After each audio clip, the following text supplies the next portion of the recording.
ओम शांति। ओम शांति। आज बाबा के 13/9/2023 के प्रातः मुरली। ओम शांति। बाप दादा मधुबन। बाबा ने कहा, मीठे बच्चे जी बाबा, तुम्हारा किसी से भी वैर नहीं होना चाहिए, क्योंकि तुम हो सबके कल्याणकारी। वैर रखने वाले को हापकार ब्राह्मण कहेंगे। प्रश्न दिया बाबा ने, कौन सी समर्थी बुद्धि में सदा रहे तो निर्भय बन जाएंगे? कौन सी समर्थी बुद्धि में सदा रहे तो निर्भय बन जाएंगे? उत्तर दिया बाबा ने, सदा समर्थी में रहे कि हम सचखंड के मालिक देवी देवता बन रहे हैं। शरीर को कोई मारता भी है, लेकिन आत्मा को नहीं मार सकता। गोली शरीर को लगती है, मैं आत्मा तो जा रही हूँ बाबा के पास। हमको क्या डर है? हम बैठे हैं, छत गिर जाती है, हम बाबा के पास चले जाएंगे। इसमें डरने की कोई बात नहीं है, ऐसा निर्भय बनना है। गीता है, माता ओ माता तो है जगत की भाग्य विधाता। ओम शांति। बच्चों ने जगत अम्मा की महिमा सुनी। अब मनुष्य तो सिर्फ गाते रहते हैं, जगत अम्मा के मेले लग रहे हैं। यह फिर है संगम, बच्चों का बाप के साथ मेला। बाप है तो माँ जरूर है। भारत में जगत अम्मा की जीवन कहानी कोई भी नहीं जानते। जगत अम्बा को रचने वाली अर्थात जगत को रचने वाली जगत को रचने वाली अर्थात जगत अम्मा। जगत अम्मा के मंदिर भी हैं जगह जगह। अभी तुम बच्चों को समझ मिली है, ज्ञान का तीसरा नेत्र मिला है। अभी तुम बच्चे जानते हो, जिसका यादगार बना हुआ है वह जरूर सरस्वती के संगम पर आए होंगे। इनको जगत अम्मा कहा जाता है। जगत पिता प्रजा पिता भी तो है ना। इस बेहद ड्रामा का आदि मध्य अंत क्या है और मुख्य एक्टर्स कौन से हैं, यह कोई भी नहीं जानते। हीरो हीरोइन भी एक्टर होते हैं ना। सिर्फ दो नहीं होंगे, जरूर उनकी सेना होगी। जगत अम्बा की भी सेना होगी। उसमें भी फिल्म में भी तो एक्टर दो इतना होते ना, और भी हो। तो इस तरह मम्मा बाबा एक ले तो थोड़ी था, और बच्चे भी तो है ना। ये समझ दे रहा कि बाबा ने। तो बाबा ने कहा, उनको शक्तियां भी कहा जाता है। अम्मा की सेना है ना, उनको शक्तियां कहा जाता है। शक्ति सेना नामी ग्रामी है। शक्ति कहाँ से आई? जरूर सर्वशक्तिमान परमात्मा से की तो शक्ति ली होगी ना। ये तो सब मानते हैं, उच्च भगवान है, उनको ही सत श्री अकाल कहते हैं। अकाली जो होते हैं वह निराकार को मानने वाले होते हैं। सिख ग्रंथी गुरु नानक को मानते हैं, कहते हैं गुरु नानक देव। उनकी जो पीढ़ी होती है, उनके 10 बादशाहों के नाम भिन्न भिन्न है। कोई का सिंह, कोई का दास, कोई का चंद भी नाम होगा। सबके भिन्न भिन्न है ना, सबके नाम भिन्न भिन्न है। अकाली जो है वह अकाल मूर्त को मानते हैं। सत श्री अकाल, यह किसकी महिमा की? परम पिता परमात्मा की। तो सिद्ध करते हैं, सत सिर्फ एक श्री अकाल मूर्त परमात्मा ही है। तुम कह सकते हो सत श्री अकाल, तो कोई काल नहीं खा सकता ना। सत है ना बाबा। तो तुम उनको जानते हो, सिर्फ अक्सर कह देते हैं, अर्थ कुछ भी नहीं जानते हैं। तुम तो जानते हो सत श्री अकाल को, शिव बाबा को तो जानते हैं ना। उनकी बायोग्राफी को भी तुम जानते हो। विचार सागर मंथन भी तुम बच्चों को करना है। बाप तो ज्ञान का सागर है। उसने कलश माताओं को दिया, यह है बड़ी मम्मा, और फिर तुम अनेक माताएं हो। जगत अम्मा की अनेक बच्चियां और बच्चे हैं। यह जगत अम्मा है, फिर पिता भी जरूर है। तुम जानते हो यह जगत अम्मा कौन है, किसकी बच्ची है तो मनुष्य। 8-10 भुजा वाले तो नहीं है। इतनी भुजाएं क्यों दी है, यह किसको भी पता नहीं है। तो ऊंच वह सत्य परमात्मा है। तुम बच्चों को समझाया गया है, परम पिता परमात्मा, जिसको हम रूप बसंत कहते हैं। रूप भी है तो फिर बसंत भी है, यानी भी है, योगी भी है, ज्ञान सागर भी है। इतना छोटा सा स्टार वह ज्ञान का सागर है। वंडर है ना। तो बच्चों को समझाया है बाप है बिंदी रूप, उसमें बरोबर सारा पारक है। भक्ति मार्ग में भक्तों की भावना पूरी करते हैं, यह सारी ड्रामा में नूंद है। जिस समय जिसकी जो भावना है वह ड्रामा में पहले से ही नूंदी हुई है। तुम्हारी यह पढ़ाई भी ड्रामा में नूंद है ना, जो पार्ट रिपीट हो रहा है। समझने की बात है ना। तुम अच्छी रीति समझा सकते हो। ऊंच से ऊंच भगवान सब कहते हैं, वह है निराकार, निर्भय और निर्वेद। उनका कोई के साथ वैर नहीं है, तुम्हारा भी कोई के साथ वैर नहीं है। तुम सबके कल्याणकारी हो। अगर किसका वैर है तो उनको हाफ कास्ट ब्राह्मण कहेंगे, आधा शूद्र और आधा ब्राह्मण। ये विकारों की खाद कंप्लीट निकल जाएगी तब सच्चा ब्राह्मण कहेंगे। अभी तो आधा आधा है, कलयुग तमो प्रधान संस्कार भरे हुए हैं, वह निकलने हैं। अभी तुमको न देवता न शूद्र, बीच का ब्राह्मण कहेंगे। वह भी संपूर्ण नहीं बने हैं, जगत अम्मा को देवता नहीं कहेंगे। जगत अम्मा जब संपूर्ण बन जाती है उसके बाद देवता बनती है, अभी ब्राह्मण है। ब्रह्मा की बेटी सरस्वती है, परंतु यह कोई भी जानते नहीं है। ब्रह्मा कब आया जो मुख वंशावली रचना रची, उसको ही शिव शक्ति सेना कहा जाता है। तो तुम जानते हो वह उच्च उच्च बाप परम पिता परमात्मा परम धाम में रहने वाले हैं। फिर सूक्ष्म वतन में है ब्रह्मा विष्णु और शंकर। प्रवृत्ति मार्ग होने के कारण वह भी युगल दिखाते हैं, विष्णु को पूरा युगल दिखाते हैं। यह सब बुद्धि में रहना चाहिए। मनुष्य कहेंगे हम एक्टर हैं, तो मनुष्यों को ड्रामा के आदि मध्य अंत का मालूम होना चाहिए।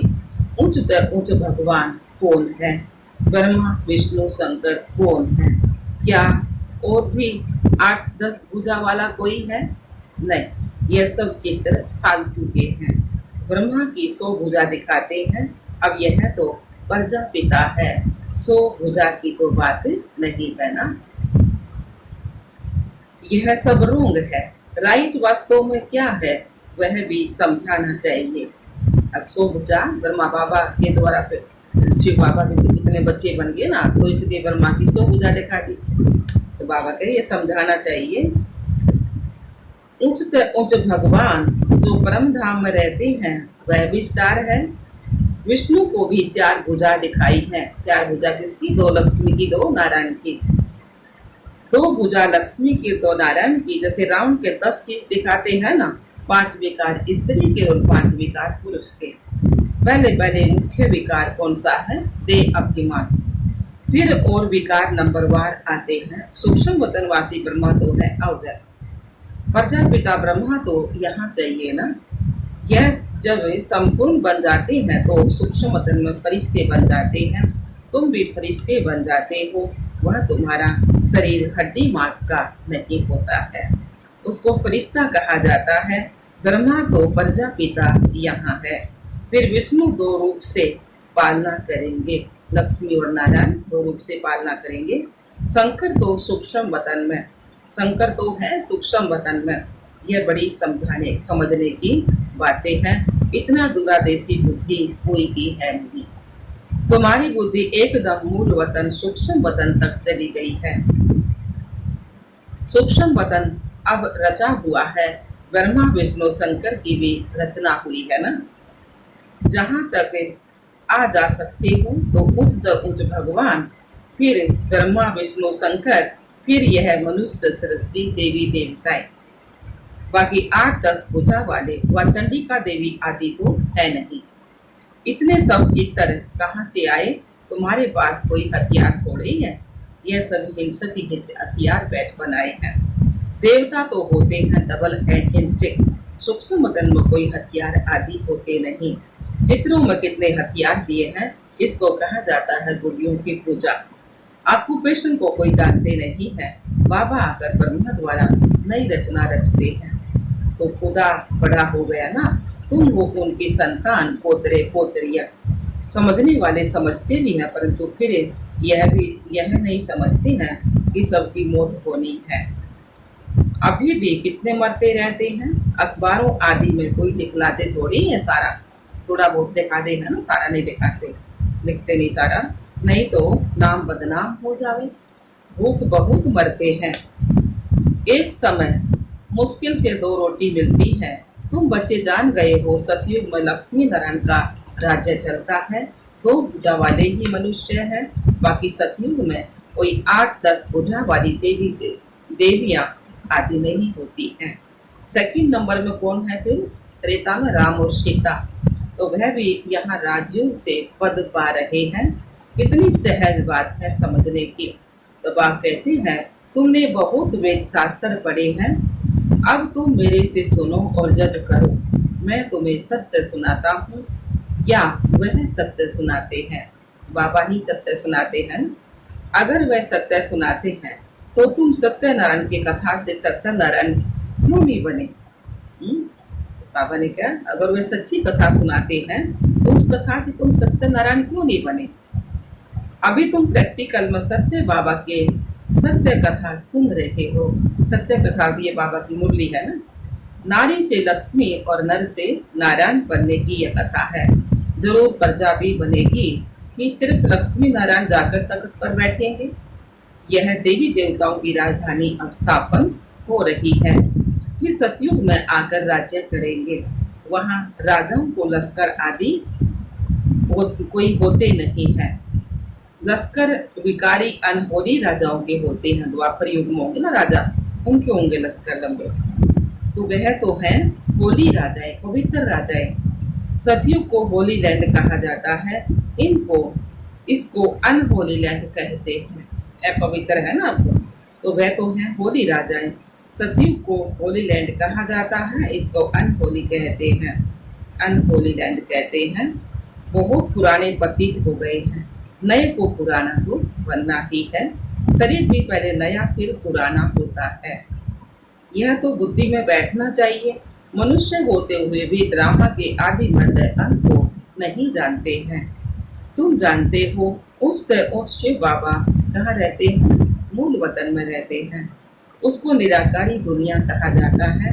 आत्माएं बिंदियां भी वहां रहती हैं, परंतु बिंदे रूप ही दे तो कोई समझ ना सके। बाबा ने कहा बिंदी की पूजा कैसे करेंगे? शिव बाबा के बिंदी रूप की पूजा कैसे करें? तिलक कैसे लगाएं? इसलिए फिर वो बना दिया ना। तो बाबा अमरनाथ पर भी गए हुए हैं। कौन से बाबा? ब्रह्मा बाबा। बाबा सारा देख कर आए थे कि कैसे शिवलिंग बनाते हैं। कहते हैं वहाँ पार्वती को शंकर ने कथा सुनाई। अब पार्वती ने किस दुर्गति को पाया था जो उनको बैठ कथा सुनाई है? उस बाबा कहे ना इस समय है ना आत्मा रूपी पार्वती है, तो पार्वती को बाबा कथा सुना रहे हैं ना। बाबा ने कहा वास्तु में तुम सब पार्वतियां हो। अब पार्वती, हाँ, तुम जन्म मरण में आते हो और सतगति को पाने के लिए अब ये कथा बाबा की मुरली सुन रहे हैं। तो बाबा ने कहा तो वहां पूछा शिवलिंग कहाँ है? तो बोला शिवलिंग तो आप ही निकल आता है। अरे ये कैसे होगा? कहाँ वहां कबूतर भी दिखाते हैं।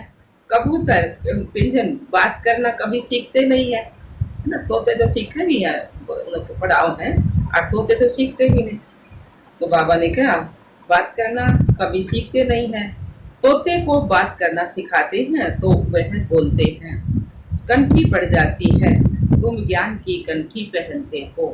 तो बाबा ने समझाया है उच्च तो कौन है? शिव बाबा, और फिर है ब्रह्मा विष्णु शंकर। तो परवर्ती मार्ग दिखाने के लिए विष्णु को 4 भुजाएं दिखाते हैं। यहाँ मनुष्य सृष्टि में उच्च कौन है? लक्ष्मी नारायण, और उनकी राजधानी फिर राम सीता की डिनास्टी। यह होली डिनास्टी पूरी होती है। त्रेता युग फिर पूरी हो गया है ना। तो फिर रावण राज्य द्वापर से शुरू हो जाता है। फिर सबको पतित बनना ही है। बाकी हाँ, पिछाड़ी में जो नई आत्माएं आती हैं उनका कुछ प्रभाव निकलता है। ऊपर तक ब्रह्मदाता होगी ना तो पवित्र आत्मा, तो उनका कुछ प्रभाव निकलता है। किसका सतो प्रधानता का, किसका रजोतमों का पारख है। तो यह सब बेहद का ड्रामा है। मनुष्य तो मनुष्य ही है, बाकी सब है गुड़ियों की पूजा। तुम एक्ट्रेस हो ना, अभी तुम मनुष्य से देवता बन रहे हो। पढ़ाई से मनुष्य कितना उच्च पद पाते हैं, यह भी पढ़ाई है जिससे तुम राज्य पद पाते हो। ऐसी पढ़ाई कोई होती नहीं है। वह प्रिंस प्रिंसेस तो प्रारब्ध दे आते हैं, तुम यहाँ प्रारब्ध बना रहे हो ना। अब संगम युग पर हम प्रारब्ध सतयुग के लिए प्रारब्ध बना रहे हैं ना। भविष्य सतयुग के लिए कितने उच्च और फिर सहज नॉलेज है। सेकंड में जीवन मुक्ति। हम बेहद बाप के बच्चे हैं, ईश्वरीय गोद में बैठे हैं। ईश्वरीय गोद कौन छोड़ेंगे। तो इस ड्रामा के आदि मध्य अंत को समझना है। बाप तो यथार्थ रीति बैठ समझाते हैं, तो मनुष्य सृष्टि का बीज रूप गाया जाता है, सतचित आनंद स्वरूप कहा जाता है। जरूर जब आएंगे तब तो वर्षा देंगे ना। तुम सचखंड के मालिक देवी देवता बनते हो, कोई डर की बात नहीं है। यहाँ तो कितना डर रहता है, कोई चढ़ाई ना करे। तुमको तो बिल्कुल निर्भय रहना है।